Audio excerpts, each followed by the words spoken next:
नमस्कार मित्रों, स्वागत है आपका। जैसा कि आप सब जानते हैं कि हम आपके समक्ष जब भी आते हैं कुछ नया लेकर आते हैं, कुछ सामाजिक, कुछ साहित्यिक, कुछ पारिवारिक लेकर आते हैं। तो मित्रों, हम आपके समक्ष कुछ ऐसी चर्चा लेकर आते हैं जिनमें आप या तो साहित्यिक से रूप से जुड़े हुए हो या सामाजिक रूप से जुड़े हो।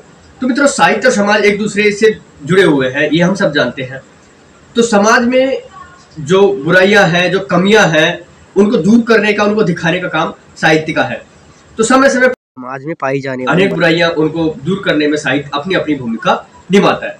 इसी बीच हम जानेंगे कि समाज में बहुत सारी कुरीतियों में हमने देखा होगा, आपने देखा होगा कि बहुत सारी कुरीतियों में एक कुरीति बहुत ज्यादा चली आती है और वो है भेदभाव की, जातिगत भेदभाव या वर्गगत भेदभाव।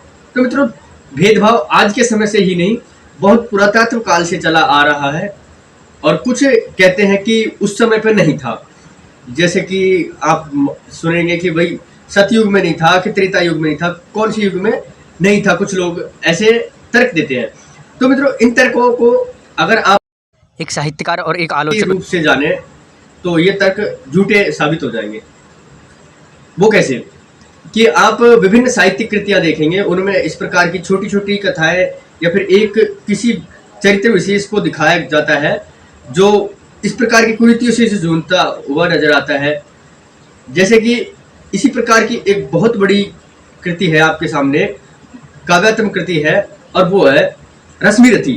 तो मित्रों, रश्मिरथी में आप सब जानते हैं कि महावीर कर्ण का चरित्र कवि ने उकेरा है और कर्ण के चरित्र में उन्होंने सबसे पहले और सबसे मुख्य बात यही कही है कि उनको किन किन परिस्थितियों का सामना करना पड़ा, और परिस्थितियों में सबसे मुख्य परिस्थिति आप जानते हैं वो थी उनके साथ में भेदभाव की परिस्थिति, क्योंकि वो एक क्षत्रिय, इनके कारण में उनके साथ में बहुत सारे भेदभाव हुए। समय समय पर उनको प्रताड़नाएं दी गई, युद्ध करने के लिए नहीं रखा गया, उनकी चेतावनी, अगर उन्होंने कहा कि भाई मैं युद्ध करना चाहता हूँ, मैं सबसे बड़ा धनुर्धर साबित करना चाह रहा हूँ अपने आप को, तो भी नहीं करने दिया। तो इस प्रकार की अनेक बातें ऐसी है जो ये साबित करती है कि जाति है कि जाति नहीं।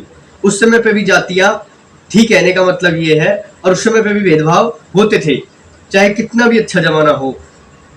ये जाति ऐसी चीज है जो चली आती है। तो साहित्य का और समाज का एक मिला जुला रूप हम देख सकते हैं एक काव्यात्मक कृति में, या फिर ऐसी एक कृति में जहां पर कवि ने या साहित्यकार ने ऐसी कोशिश करी हो कि समाज का वो बिंदु जो बिल्कुल ही लेटेस्ट में चल रहा हो, उसको पुरातत्व के माध्यम से, पुरानी चीजों के माध्यम से, ऐतिहासिकता के माध्यम से सामने रखा गया हो, ताकि ऐसा लगेगी भी नहीं, ताकि ऐसा लगे नहीं कि ये चीजें नई है या फिर तत्काल है, और उसको पौराणिक संदर्भ में दिखा करके और ऐसा साबित कर दिया है कवि ने।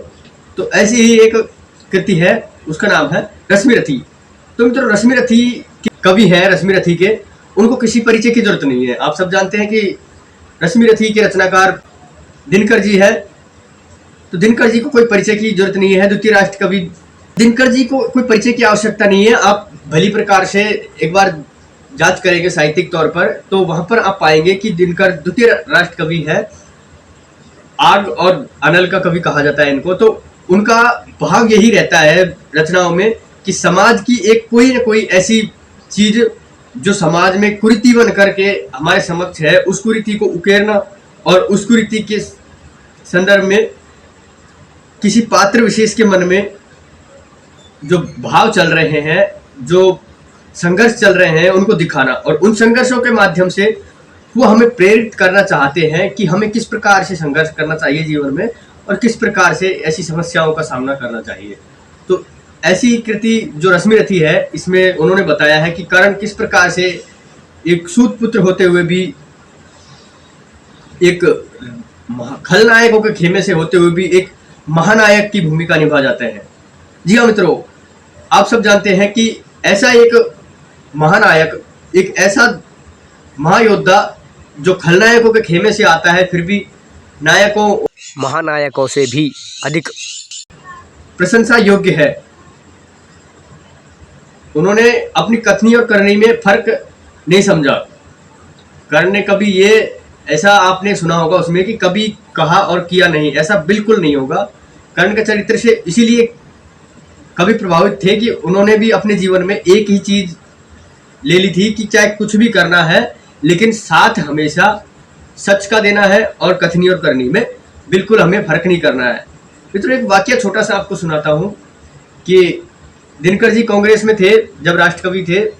उस समय पे नेहरू जी स्टेज पे चढ़ रहे थे, कहीं उनका जलसा था, तो स्टेज पे चढ़ते समय नेहरू जी के कदम लड़खड़ा गए किसी वजह से, किसी चीज में उलझ करके, तब उनको दिनकर जी ने थाम लिया।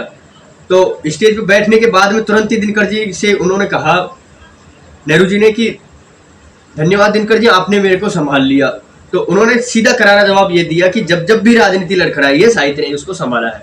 तो मित्रों, इस बात से ये आ जाता है कि वो ये नहीं देखते थे कि चाहे मैं कहाँ पर हूँ, चाहे मुझे किस किस समक्ष विपरीत बोलना है या नहीं। उनका काम था कि एज ए राष्ट्रकवि उन्होंने सीधा यही कहा जो सच्चाई थी। कई बार उन्होंने अपने ही सदन में विरोध प्रदर्शन किया, अपनी ही पार्टी के खिलाफ कई बार घटनाक्रम हुए जिनमें ये देखा। उनका जीवन चरित्र पढ़ेंगे, साहित्य के अलावा सामाजिक तौर पर पढ़ेंगे, तो आपको सभी बातों से विधिवत हो जाएगा। सभी बातों से आप जान जाएंगे कि दिनकर जी एक ऐसे चरित्र है जो कि अपनी कथनी और करनी में फर्क नहीं करते हैं। तो इसी कथनी और करनी को एक करने के लिए, इसी कथनी और करनी को एक बताने के लिए भी कहीं ना कहीं दिनकर जी रश्मि रथी में हमारे समक्ष कर्ण का ऐसा चरित्र प्रस्तुत करते हैं कि वो अपनी कथनी और करनी में फर्क नहीं करते हैं बिल्कुल भी। और दूसरी बात यही है कि कर्ण के माध्यम से हमारे समक्ष उदाहरण प्रस्तुत करना चाहते हैं कि हमें किस प्रकार से अपने जीवन में जीरो से शिखर तक, आप कह रहे हैं शून्य से शिखर तक उठने की बात उन्होंने कहीं ना कहीं हमें समझाने की कोशिश करी है।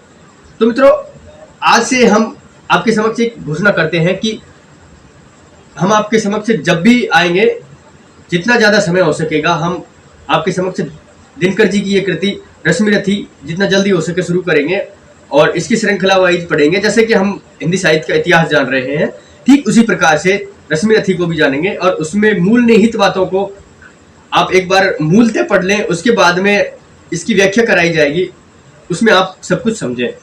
ये कंपटीशन के लिए भी आपको सही रहेगा, आपके जीवन के लिए भी बहुत उपयोगी चीज़ है। ऐसी कृतियाँ हम आपके समक्ष लेकर आते हैं जो आपके जीवन में, आपके पारिवारिक जीवन में, आपके सामाजिक जीवन में और आपके तैयारी में भी काम आए। तो इसी प्रकार की कृतियों के साथ में आपके समक्ष आते रहेंगे और आपको इसी प्रकार प्रेरित करते रहेंगे। इन्हीं बातों के साथ में लेते हैं आपसे विदाई। नमस्कार, धन्यवाद। फिर मिलते हैं अगली किसी वीडियो में।